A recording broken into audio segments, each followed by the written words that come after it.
হিমাচলে যে কটা hill destination আছে তার মধ্যে অন্যতম সেরা হলো মানালি। সমুদ্রপৃষ্ঠ থেকে প্রায় 6,700 ফিট উচ্চতায় অবস্থিত কুল্লু জেলার এই মানালি শহর এক কথায় অসাধারণ। আমরা এখন আছি হিমাচলের এই শহরেই। নমস্কার, শান্তনু বলছি। গুড মর্নিং, মানালি থেকে গুড মর্নিং। আজকে আমাদের ট্রিপের 1, 2, 3, 4 নম্বর দিন এবং আমরা এই মুহূর্তে আছি মানালিতে।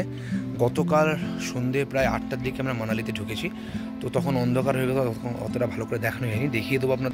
এই হলো আমাদের মানালির যে হোটেল, যেখানে আমরা আমাদের সমস্ত গেস্টদের রেখেছি এবং আমাদের যত গ্রুপ ট্যুর হয় বা কাস্টমাইজ ট্যুর ম্যাক্সিমাম আমরা এই হোটেলটা ইউজ করি। আরও 3-4টে আমাদের অ্যাসোসিয়েট হোটেল আছে। এই হলো মেন রোড। এদিকে সোজা কয়েক কিলোমিটার গেলে মানালি ম্যাল পড়বে। এখান দিয়ে আপনার বাস, লোকাল ট্রান্সপোর্ট সবই চলাচল করে। তো এখন বাজে সকাল 8টা। আমরা কিছুক্ষণের মধ্যে বেরিয়ে যাব। আজকে আমরা রোটাং যাব। তো রোটাং, কোকসার, অটল টানেল, রোটাল, কোকসার, অটল টানেল আর সোলাং ভ্যালি, এগুলো আমরা দেখব। শিশু যদি সময় হয় তাহলে ট্রাই করব। তো অলমোস্ট 9:45 বাজে আমরা স্টার্ট করলাম রোটাংয়ের জন্য। মোটামুটি ঘন্টা 1.5 মতো সময় লাগবে রোটাং পৌঁছতে। 53 কিলোমিটার রাস্তা। তারপরে কুকসার যাবো, ওখান থেকে আমরা যাবো অটল টানেল এবং ফেরার সময় সোলাং ভ্যালি হয়ে ফিরবো।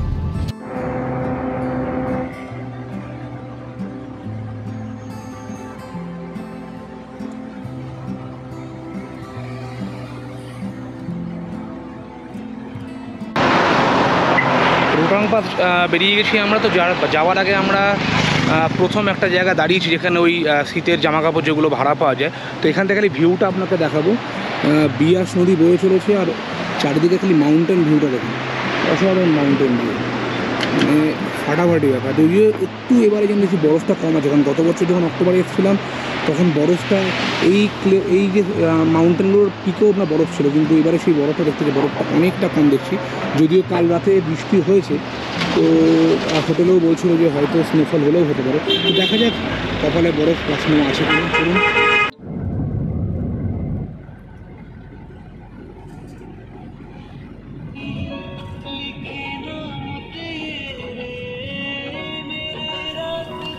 রোটাং পাস যাবার পথে আমরা প্রথম যে চেকপোস্ট পাবো সেটা হলো গুলাবা, যেখানে আমাদেরকে এই রোটাং পাস যাওয়ার যে পারমিট বলতে পারেন বা পাস, সেটা আমাদেরকে দেখাতে হবে।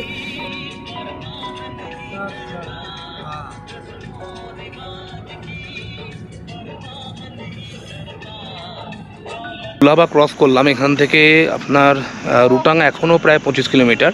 আর এরপরে মাড়িতে দাঁড়াবো। তো এক জায়গায় দাঁড়িয়েছি, ভিউটা খালি দেখাবো বলে আপনাদেরকে। দেখুন ভিউটা দেখুন খালি। এই রাস্তা, এখান দিয়ে আমরা যাচ্ছি। ওই উঁচুতে উঠবো আমরা, ওই যে পাহাড়টা দেখছি পাহাড়ের মাথায় আমরা উঠবো। তো এখান থেকে খালি ভিউটা দেখুন, মানে অসাধারণ।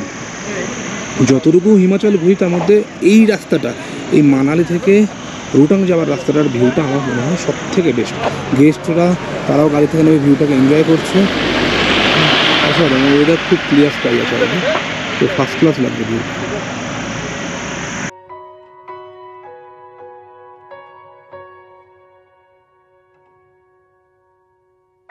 মাড়ি ঠিক আপনার রোটাং পাস থেকে মোটামুটি 15-16 কিলোমিটার আগে পড়ে, যেটা আপনার লাস্ট। এখানেই আপনি শেষ কিছু দোকানপত্র পাবেন, খাওয়ার জায়গা পাবেন বা বাথরুম করার জায়গা পাবেন।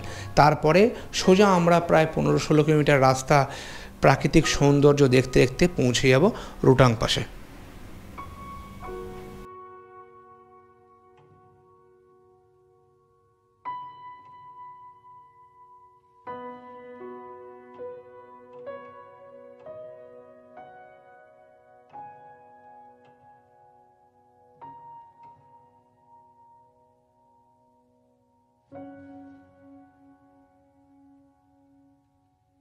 হ্যাঁ, টেম্পারেচার যেই ডাউন হয়ে যায় ওই তো জমে যাবে সব।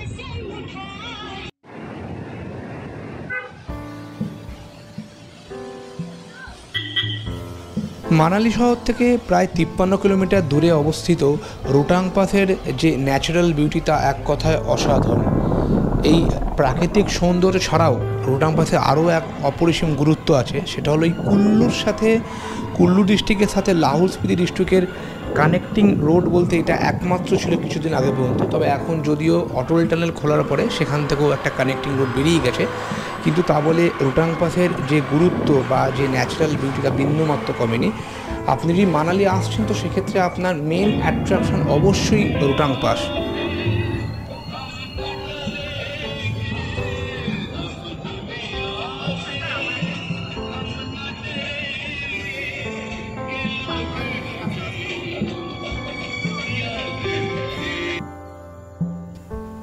এছাড়াও আপনারা যারা প্যারাগ্লাইডিং করতে ইচ্ছুক তারা এই মাড়িতে প্যারাগ্লাইডিংয়ের অনেকগুলো পয়েন্ট পেয়ে যাবেন, যেখান থেকে আপনারা প্যারাগ্লাইডিং করতে পারেন। যদিও এই প্যারাগ্লাইডিং আপনার সোলাং ভ্যালিতেও হয়, কিন্তু মাড়ির আশপাশে যে পয়েন্টগুলো আছে রোটাং পাস যাওয়ার সময়, সেখান থেকে সব থেকে বেস্ট হয় আমার মতে, কারণ এখান থেকে ভিউটাও এক কথায় অসাধারণ থাকে, ফলে আপনাদেরও প্যারাগ্লাইডিং করতে খুব খুব ভালো লাগবে।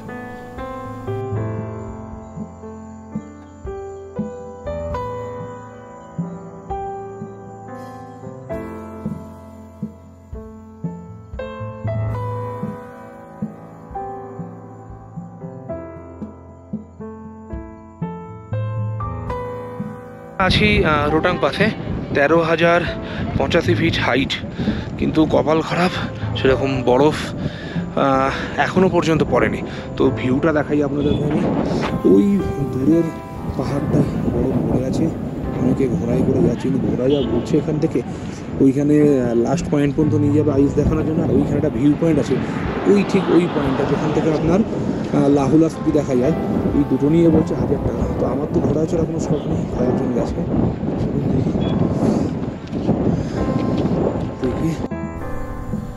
ওই দেখুন এখানে স্পোর্টস অ্যাক্টিভিটি করছে, এই যে স্নো স্কুটারগুলো আছে এগুলো করে ওই পাহাড়ে ওই দিকে যে গ্লেসিয়ারগুলো সেগুলো সব যাচ্ছে এখান থেকে। তো আপনারাও যখন আসবেন তখন এগুলো প্যাকেজের বাইরে থেকে এগুলো ভাড়া করে আপনারা অবশ্যই যেতে পারেন। আর যদি বরফ থাকে তাহলে তো এই রাস্তাটা বাদ দিয়ে দুদিকে পুরো বরফে ভর্তি থাকে।